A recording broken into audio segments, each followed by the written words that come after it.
Greetings world. We are anonymous.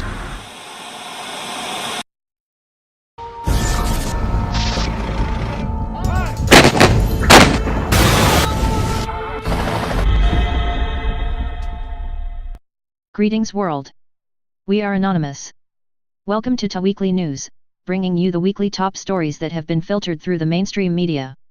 I'm Evie Hammond.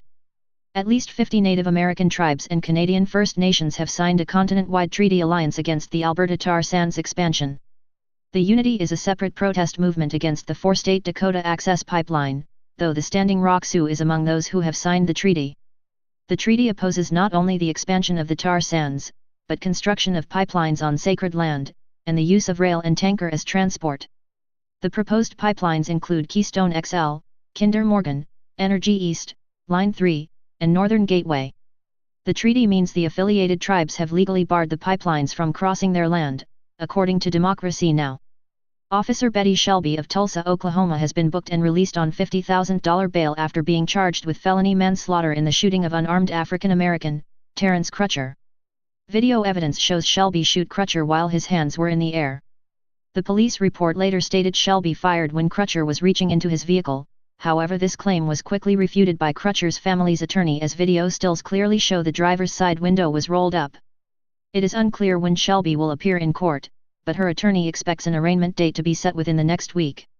While she has been placed on leave without pay, Tulsa police state they are going to wait until after her trial to decide whether or not to dismiss her.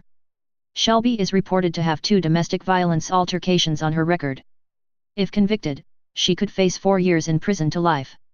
Senator Elizabeth Warren, who is a chair of the Congressional Oversight Panel, confronted Wells Fargo CEO, John Stumpf, at the Banking Committee hearing over the massive banking scandal that has recently come to light.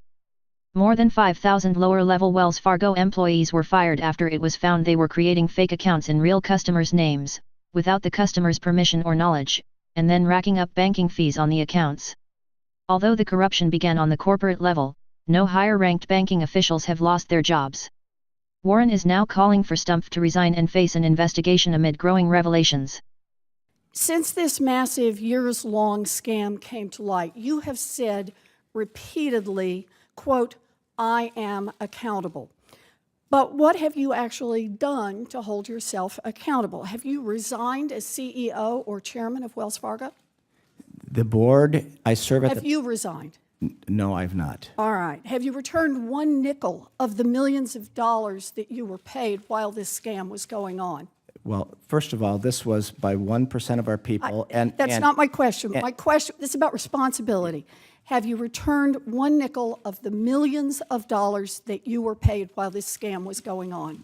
The board will take care of that. Have you returned 1 nickel of the money you earned while this scam was going on? And the board will do. I will take that as a no then. Have you fired a single senior executive? And by that, I don't mean a regional manager or a branch manager. I'm asking about the people who actually led your community banking division or your compliance division. We've made a change in our regional, to lead our regional bank. I just said, I'm not asking about regional managers. I'm not asking about branch managers. I'm asking if you have fired senior management, the people who actually led community banking division, who oversaw this fraud, or the compliance division that was in charge of making sure that the bank complied with the law. Carrie Toll said. Did you fire No. any of those people? No. Okay. So you haven't resigned. You haven't returned a single nickel of your personal earnings. You haven't fired a single senior executive. Instead, evidently, your definition of accountable is to push the blame to your low-level employees who don't have the money for a fancy PR firm to defend themselves. It's gutless leadership. Donald Trump and Hillary Clinton debated on Monday at Hofstra University in Long Island. Viewers from America to Asia tuned in to watch the 2 least popular presidential candidates in history spat like whorehouse rivals about issues ranging from personal stamina to the TPP. The Commission on Presidential Debates, ran by the Democratic and Republican parties, excluded third-party candidates Gary Johnson and Jill Stein from participating. Angry about the exclusion, hundreds protested outside the university, and Green Party candidate Jill Stein was escorted from the property by police, despite having been invited by various news stations for interviews. Another police shooting of an unarmed African-American man on Tuesday claimed the life of 34-year-old Alfred Olango. Olango's sister called 911, informing police that her brother was mentally ill and needed help. Witnesses claim Olango had his hands up when he was tased and then shot 5 times, however police dispute these claims, stating he pulled his hands from his pockets quickly, and took a shooting stance. Police released a still image from a cell phone video obtained from a witness, however they have not released the video itself. Rumors have circulated that police were taking individuals' cameras by force, but these claims have yet to be substantiated. The ACLU of San Diego and Imperial counties released a statement decrying the rumor, and making a note that if police did in fact take witnesses' cell phones by force, it would be a constitutional violation. Olango was from Uganda, attended the San Diego Mesa College, and was a father who leaves behind a large family. As protests continue in Charlotte, North Carolina over the police shooting of Keith Lamont Scott, the testimony of 9-year-old protester, Ziana Oliphant at the city council meeting in Charlotte went viral. I've been born and raised in Charlotte, and I never felt this way till now. It's a shame that our fathers and mothers are killed, and we can't even see them anymore. That was 9-year-old Ziana Oliphant. In Louisiana, a judge has released body camera videos from the 2015 police shooting of 6-year-old Jeremy Martys. Martys was in a vehicle with his father, Christopher Few, when police chased them down after witnessing a dispute between a man and woman, and immediately opened fire on the vehicle. Martys was shot 5 times and died on sight. Christopher Few can be clearly seen in the video holding his hands up. Norris Greenhouse Jr. and Derek Stafford, the marshals involved in the shooting, are now facing second-degree murder charges, though they're trying to claim self-defense.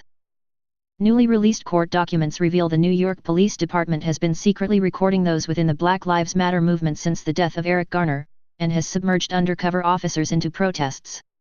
This information was disclosed after the NYPD refused to release videos and photos that were requested through the Freedom of Information Act.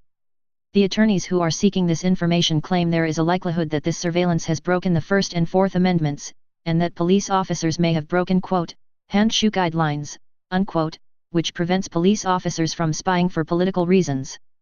This week in world news, the US has admitted to using controversial white phosphorus munitions in Iraq, though they still will not disclose exactly how. Newly released photos from the Pentagon show US Army artillery units in Iraq using M825A1 155mm rounds of white phosphorus munitions that can create smoke screens that last around 10 minutes. As mandated by international humanitarian law, white phosphorus should not be used in populated areas, and not as a weapon against combatants, due to the horrific injuries it causes. A report from RT shows the damage white phosphorus causes in civilian territory. The following video contains disturbing images.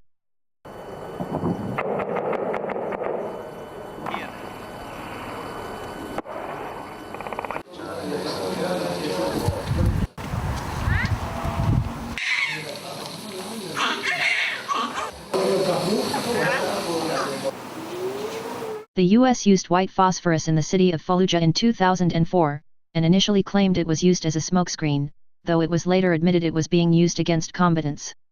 In 2009, the U.S. was found to be using white phosphorus again in Afghanistan, where an 8-year-old girl was severely burned. They originally tried to blame the Taliban. In the city of Aleppo, Russian and Syrian forces continue a heavy bombing campaign, while the United Nations warns of a humanitarian catastrophe. At least 100,000 children are trapped in eastern Aleppo, where food resources are nearly exhausted. UNICEF is now calling for urgent action to aid these children who are, quote, trapped in the horror, unquote. Russia has announced it is ready to consider ways to normalize the situation in Syria, and blames the United States' failure to separate terrorist groups from the moderate opposition, which they claim allowed Nusra to, quote, hide behind other armed groups of the opposition with which Washington is cooperating, unquote. The Saudi Arabian government has successfully lobbied the United Nations Human Rights Council to drop its efforts into conducting an independent investigation into potential war crimes being committed in Yemen. International human rights and aid organizations have called the move, quote, shameful, unquote. This news comes after reports that a US-backed airstrike in Yemen killed 17 civilians. A Norwegian appeals court has rejected a lawsuit filed by the Norwegian branch of the Pen Club that would allow Edward Snowden to attend an upcoming awards event in Oslo without being extradited to the United States. Snowden is the recipient of an award being presented by the club for revealing, quote, questionable, extensive global surveillance, unquote, and he is scheduled to be honored November 18. The ruling was unanimously upheld by an appeals panel, but it is expected to be challenged before Norway's High Court. In anonymous news, preparations have begun for the 2016 Million Mask March. We urge citizens around the world to take part, and to act as citizen journalists by recording events in your area. To find protest locations near you, visit www.millionmaskmarch.com/map for access to Google Map locations. If you do not find your location on the map, or if the event in your location is outdated, you can create a new event yourself at Facebook, and then submit the link via email to map@millionmaskmarch.com. We ask citizens to be alert for undercover provocateurs, and to be safe. This concludes our first edition of TAWeekly News, bringing you the weekly top stories that have been filtered through the mainstream media. Thank you for joining us. We are anonymous. We do not forgive. We do not forget. Expect us.